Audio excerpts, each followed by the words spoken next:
उत्तराखंड राज्य इन दिनों रजत जयंती वर्ष का जश्न मना रहा है। धामी सरकार ने विशेष सत्र बुलाया जिसमें राज्य के बीते 25 वर्षों और आगे के 25 वर्षों के रोड मैप पर सदन में चर्चा हो रही है। हालांकि धामी सरकार ने अपने ठोस निर्णय और नीतियों से राज्य को एक नई पहचान भी दिखाई है। उत्तराखंड के विकास को लेकर लगातार कदम उठाए गए हैं।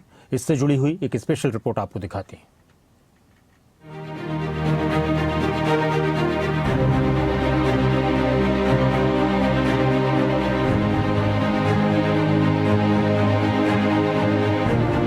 पच्चीस साल पहले 9 नवंबर साल 2000 पहाड़ के जनसंघर्ष ने एक नया राज्य दिया था। केंद्र की तत्कालीन वाजपेयी सरकार ने उत्तराखंड वासियों को एक बड़ी सौगात दी थी। राज्य आंदोलन के शहीदों का सपना 9 नवंबर साल 2000 को मानो पूरा हो गया था। उस वक्त राज्य का नाम था उत्तरांचल। उत्तर प्रदेश से अलग हुए इस राज्य में पहले मुख्यमंत्री के तौर पर भाजपा ने नित्यानंद स्वामी को मुख्यमंत्री का पद दे दिया था। लेकिन मात्र 11 महीने के कार्यकाल में राजनीतिक अस्थिरता ने इस राज्य में अपनी दस्तक दे दी थी। फिर भाजपा ने नित्यानंद स्वामी को मुख्यमंत्री पद से हटाया, भगत सिंह कोश्यारी को राज्य का अगला मुख्यमंत्री बनाया। और उसके बाद आज हम 9 नवंबर 2000 के बाद नवंबर का महीना है, विधानसभा का विशेष सत्र आहूत किया गया है। उत्तराखंड के रजत जयंती जो सिल्वर जुबली है उसको लेकर के, और जो डेवलपमेंट का रोड मैप है, किस ढंग से 25 साल की हमारी यात्रा रही।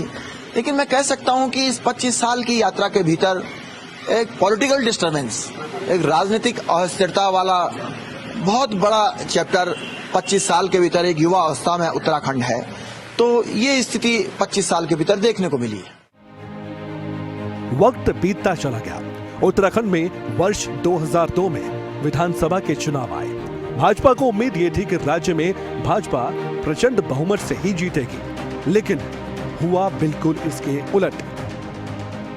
कांग्रेस पार्टी ने साल 2002 के विधानसभा चुनाव में अपनी जीत को दर्ज करवा दिया। कांग्रेस की ओर से उस समय के दिग्गज नेता नारायण दत्त तिवारी को उत्तराखंड का मुख्यमंत्री बनाया गया था। कांग्रेस के इस दौर में भी राज्य में राजनीतिक अस्थिरता नजर आती थी, लेकिन नारायण दत्त तिवारी सुलझे हुए और दिग्गज नेता थे। तो उत्तराखंड के विकास के लिए उन्होंने हर संभव प्रयास किए, जिसकी मानगी आज तक देखने को मिलती है। राज्य में सिडकुल स्थापना कर बड़े उद्योग घराने लाकर मुख्यमंत्री की जिम्मेदारी को संभाल रहे पंडित नारायण दत्त तिवारी ने उत्तराखंड में रोजगार के नए रास्ते खोले और साथ ही विकास की एक नई उम्मीद को भी जन्म दे दिया था। देखिए, तिवारी जी का 5 साल का कार्यकाल, आज जो उत्तराखंड खड़ा है वो नींव तिवारी जी ने दी थी। अगर उन्हें एक मौका और मिलता तो शायद देश के अग्रणी राज्यों में उत्तराखंड होता, चाहे शिक्षा के क्षेत्र में हो, चाहे स्वास्थ्य के क्षेत्र में हो, चाहे सड़क कनेक्टिविटी के क्षेत्र में हो, चाहे उद्योग के क्षेत्र में हो, चाहे युवाओं को रोजगार देने के क्षेत्र में हो। तिवारी जी ने पहाड़ के पानी और पहाड़ की जवानी को पहाड़ में काम करने के लिए प्रेरित किया था, पहाड़ के उपयोग में लगाया था। लेकिन तिवारी जी के बाद उस तेजी से विकास नहीं हो पाया। लेकिन राज्य का दुर्भाग्य कहें या क्या कहें, जिस रफ्तार से उत्तराखंड में विकास होना चाहिए था, वो विकास राजनीतिक अस्थिरता के चलते धीमा पड़ गया। साल 2007 आया, विधानसभा के चुनाव हुए, कांग्रेस को हार का सामना करना पड़ा और भाजपा ने अपनी जीत को दर्ज करवा दिया। बीजेपी ने बीसी खंडूरी को मुख्यमंत्री की जिम्मेदारी सौंपी। लेकिन शुरुआती दौर में ही उत्तराखंड में राजनीतिक अस्थिरता राज्य का पीछा नहीं छोड़ रही थी। भाजपा हो या फिर कांग्रेस पार्टी, मुख्यमंत्रियों के कार्यकाल पूरे होने से पहले ही उनकी कुर्सी जाने का सिलसिला भी जारी हो गया। उधर पहले से ही राजधानी बनाने का मुद्दा जोर पकड़ रहा था। कांग्रेस पार्टी की बहुगुणा सरकार सत्ता में आई तो गैरसैंण को अस्थायी राजधानी के रूप में घोषित कर दिया गया। कांग्रेस के मुख्यमंत्री विजय बहुगुणा को बदल दिया गया। हरीश रावत सरकार वजूद में आ गई। फिर सरकार गिरी और राष्ट्रपति शासन का सामना उत्तराखंड को करना पड़ा। साल 2017 में कांग्रेस को हार का सामना करना पड़ा। साल 2017 में आई भाजपा की त्रिवेंद्र सरकार ने गैरसैंण को ग्रीष्मकालीन राजधानी घोषित किया था। अब राज्य के पास 2 अस्थायी राजधानी है, देहरादून और गैरसैंण। लेकिन आज तक राज्य के पास कोई स्थायी राजधानी है ही नहीं।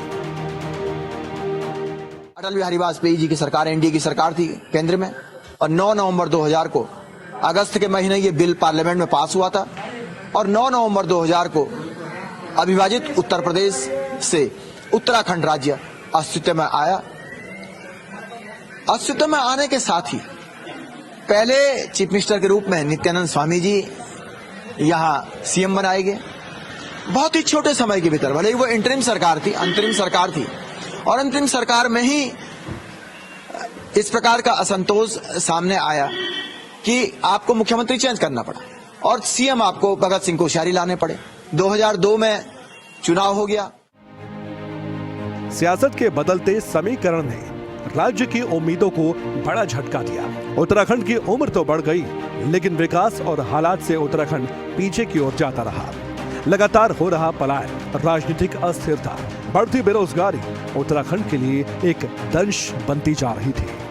बीजेपी और कांग्रेस की सरकारें भी बदलती रही और इन सरकारों में मुख्यमंत्री भी बदलते रहे। उत्तराखंड की रजत जयंती के सुनहरे दौर में युवा मुख्यमंत्री के तौर पर पुष्कर सिंह धामी राज्य की जिम्मेदारी फिलहाल संभाल रहे हैं। हालांकि इन्हीं बदलते हालात में उत्तराखंड ने 25 साल में अपनी बड़ी पहचान को मजबूत भी किया है। पर्यटन के नए दरवाजे खुले, साक्षरता दर बढ़ी, सड़कों का नेटवर्क गांवों तक पहुंचा और महिलाओं ने पंचायतों से संसद तक अपनी उपस्थिति दर्ज भी कर पाई। चार धाम यात्रा ने अर्थव्यवस्था को गति दी। सोलर प्रोजेक्ट, होम स्टे जैसी अनेकों योजनाओं से राज्य आत्मनिर्भरता की तरफ बढ़ा। देवभूमि अब डिजिटल और डेवलपिंग उत्तराखंड की छवि को गढ़ रही है।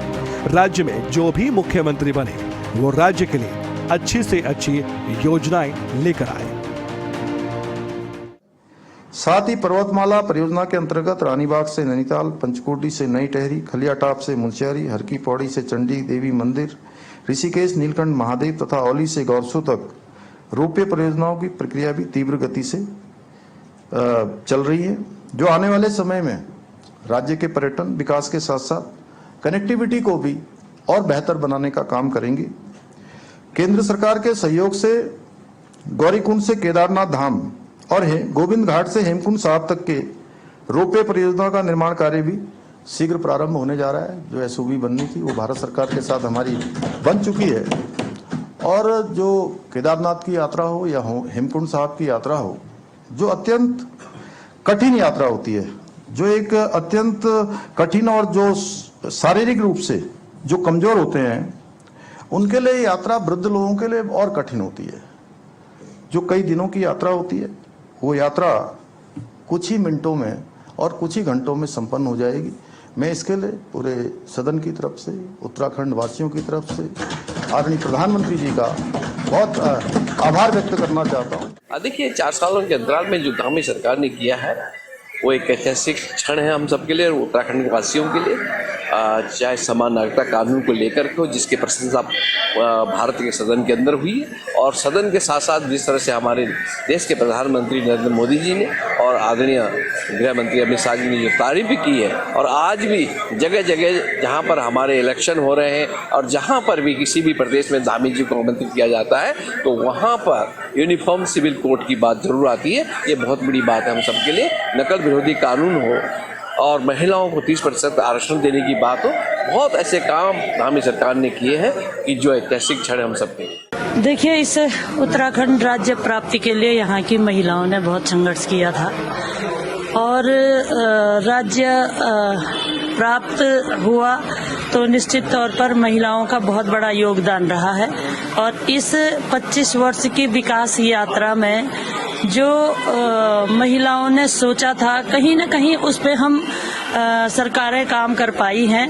और निश्चित तौर पर आज, जैसे मैंने सदन में भी चर्चा की, हमारी बेटियों को के लिए 30% 36 आरक्षण दे करके हमारे विभिन्न विभागों में बेटियों को इस राज्य की सेवा करने का अवसर मिला है। आज गांव में अगर हम जाते हैं तो 50% से भी ऊपर महिलाओं को पंचायतों में प्रतिनिधित्व मिला है। लेकिन इस चमक के पीछे अभी दर्द भी है। रोजगार, स्वास्थ्य और शिक्षा की कमी ने पहाड़ों से लोगों को मैदानों की ओर धकेल दिया। विकास की दौड़ में प्रकृति ने भी भारी कीमत चुकाई है। कई प्राकृतिक त्रासदियों ने विकास और विनाश के बीच की पतली रेखा को याद दिला दिया। अब वक्त है एक नए उत्तराखंड की परिकल्पना करने का, जहां विकास पहाड़ के अनुरूप हो, जहां गांव में रोजगार लौटे, जहां पर्यावरण और अर्थव्यवस्था साथ साथ चले।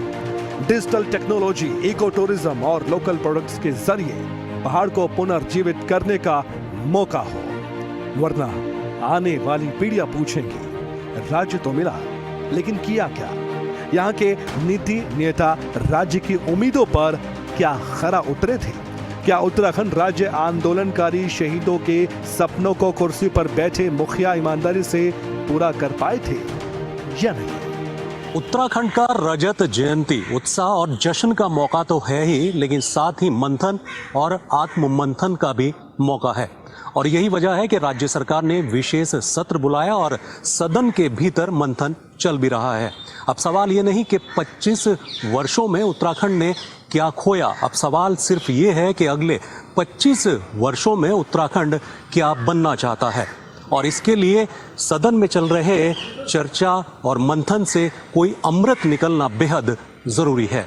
कैमरा सहयोगी मोनू राजपूत के साथ मैं राव शफात अली, खबरें अभी तक, देहरादून।